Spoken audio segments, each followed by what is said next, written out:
Bismillahirrahmanirrahim. Assalamualaikum warahmatullahi wabarakatuh. Alhamdulillahirabbil alamin wa bihi nasta'inu ala umuri dunya waddin. Wassalatu wassalamu ala asyrafil anbiya'i wal mursalin wa ala alihi wa man tabi'ahum bi ihsanin ila yaumiddin. Amma ba'd. Alhamdulillah kita bertemu lagi di channel ini untuk melanjutkan lagi murojaah kita dengan kitab Qaul Mufid ala Kitab Tauhid. Toyib, sebelum kita melanjutkan, bagi antum yang belum download kitab Qaul Mufid, ada di description. Silahkan di download. Toyib, kita lanjutkan.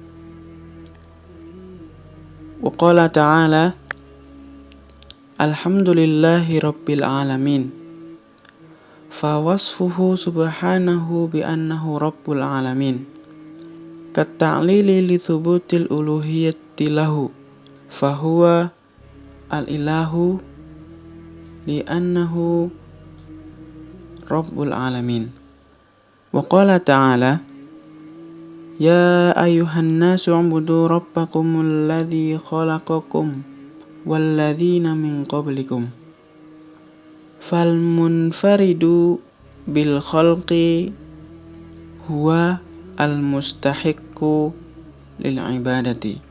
Sebelum kita melanjutkan arti ini, sebelumnya kita membahas tentang dalil bahwa Allah Subhanahu wa ta'ala adalah zat yang paling berhak disembah. Di sini Allah Subhanahu wa ta'ala berfirman, alhamdulillahirabbil alamin. Segala puji bagi Allah Subhanahu wa ta'ala, Tuhan pemilik semesta alam. Maka sifat Allah Subhanahu wa ta'ala pada ayat ini, sifat apa itu? Bahwasannya Allah Subhanahu wa ta'ala adalah Tuhan semesta alam, adalah sebagai alasan untuk ketetapan uluhiyah Allah Subhanahu wa ta'ala. Allah Subhanahu wa ta'ala adalah Tuhan karena Allah adalah Rabbul Alamin. Karena Allah Subhanahu wa ta'ala adalah Tuhan pemilik alam semesta. Wa qala ta'ala, dan Allah Subhanahu wa ta'ala berfirman juga, wahai manusia, sembahlah Tuhanmu atau sembahlah Tuhan kalian, beribadahlah kepada Tuhan kalian yang menciptakan kalian dan juga yang menciptakan orang-orang sebelum kalian. Maka yang satu-satunya menciptakan apa yang ada di muka bumi ini dan seluruhnya adalah yang paling berhak untuk diibadahi. Jadi sifat Allah Subhanahu wa ta'ala Rabbul Alamin ini menunjukkan bahwa yang berhak diibadahi adalah yang menciptakan alam semesta ini. Di tauhid sebelumnya, tauhid rububiyah, kita sudah mempelajari, kita sudah mengenal Allah bahwa Allah adalah zat yang menciptakan, yang mengatur, dan juga zat yang memiliki segala yang ada di alam semesta ini. Maka yang berhak kita sembah hanyalah Allah Subhanahu wa ta'ala. Toyib, kita lanjutkan. Idh minas safihi an taj'alal makhluqa al-haditha al-ayil lalil fana'i ilahan ta'buduhu. Sebuah kebodohan adalah ketika kalian menjadikan makhluk yang baru dan yang pasti akan hancur, akan binasa sebagai Tuhan yang disembah atau sebagai Tuhan yang kalian ibadahi. Sebuah kebodohan ketika ada seseorang itu menjadikan makhluk yang baru dan dia pasti akan hancur atau binasa dan mati itu sebagai Tuhan. Dia orang yang menjadikan makhluk hidup sebagai Tuhan itu adalah perbuatan yang bodoh. Fahuwa fil haqiqati lan yanfa'aka la bi'ijadin wala bi'idadin wala bi'imdadin. Karena sesungguhnya mereka siapa? Makhluk-makhluk itu tidak akan memberikan manfaat kepada kalian, tidak dapat mengadakan yang dari tidak ada, dan juga tidak dapat mengatur segalanya, dan juga tidak kekal. Faminas safihi an ta'tiya ila qabri insanin sara ramiman tad'uhu wa ta'buduhu.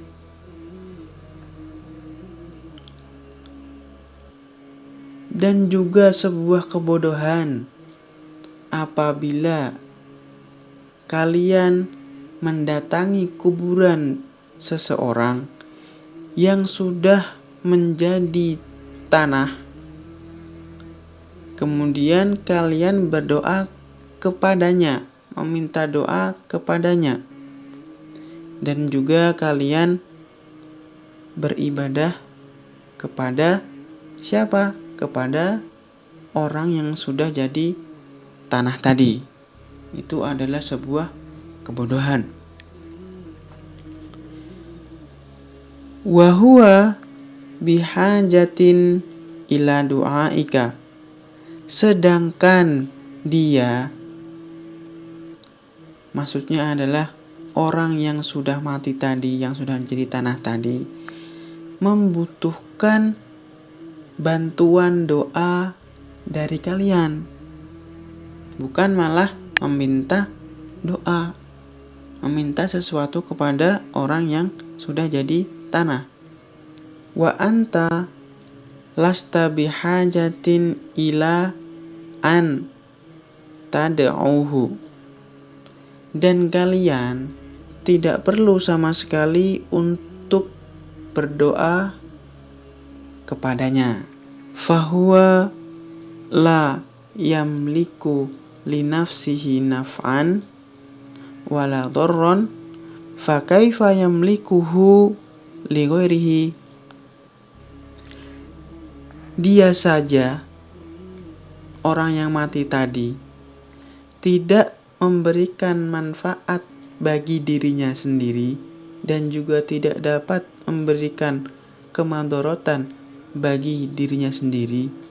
Lalu bagaimana dia bisa memberikan manfaat dan juga madharat kepada orang lain?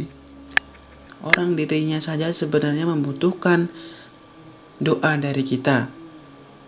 Lalu mengapa kita berdoa kepadanya, meminta sesuatu kepada orang yang sudah mati?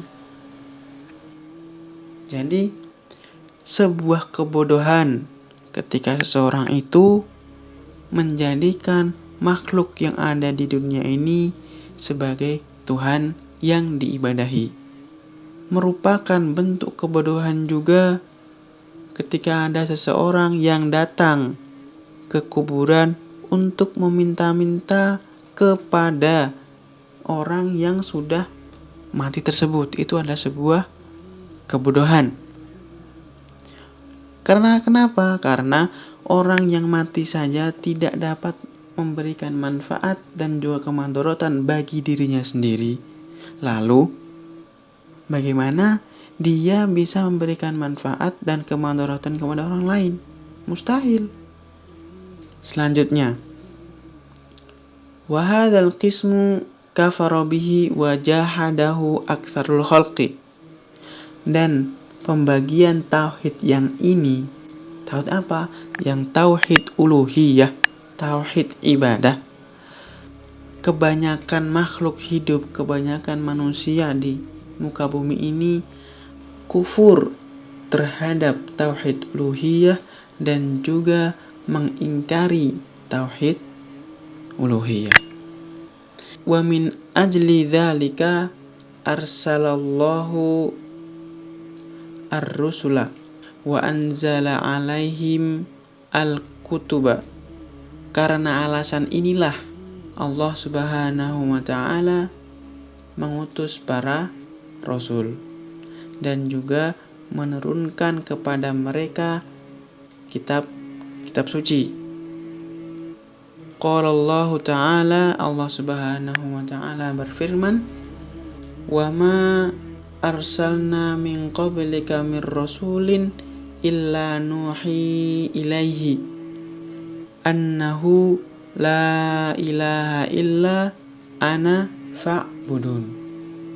Dan kami tidak mengutus seseorang rasul pun sebelum kamu wahai Muhammad, melainkan mewahyukan kepada mereka bahwa tidak ada Tuhan yang berhak disembah selain aku, kata Allah Subhanahu wa ta'ala.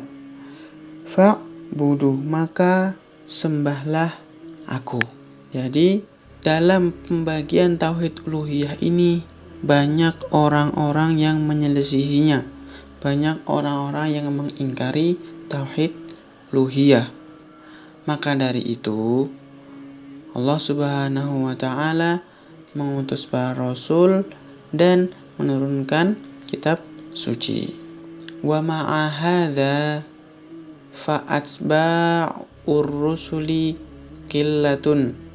Qala alaihi salatu wassalam, fara'aitu an-nabiyya wa ma'ahu rahtu wan nabiyya wa ma'ahu ar-rajulu aw rajulani wan nabiyya wa laisa ma'ahu ahadun. Meskipun demikian, pengikut para rasul itu sedikit, sebagaimana yang disabdakan Rasulullah Shallallahu Alaihi Wasallam, aku melihat Nabi dan bersamanya hanya 3-9 orang, dan juga aku melihat seorang Nabi yang bersamanya hanya 1 orang saja atau 2 orang saja, dan juga aku melihat Nabi dan pengikutnya tidak ada sama sekali. Meskipun Allah Subhanahu wa ta'ala mengutus para rasul dan menurunkan kitab-kitab suci kepada mereka, akan tetapi pengikut para rasul itu sedikit. Itu hadis Rasulullah pernah bersabda, ada seorang nabi yang pengikutnya cuma 3-9 orang, dan juga ada yang cuma 1-2 saja, dan juga ada yang tidak sama sekali memiliki seorang pengikut pun. Baik, ini saja yang dapat kita murojaah pada kesempatan kali ini. Apabila ada yang kurang jelas, silahkan ditanyakan di kolom komentar. Baik, barakallahu fikum, jazakallahu khairan, subhanakallahumma wa bihamdika asyhadu an la ilaha illa anta astaghfiruka wa atubu ilaik. Wassallallahu ala nabiyina Muhammad. Wassalamualaikum warahmatullahi wabarakatuh.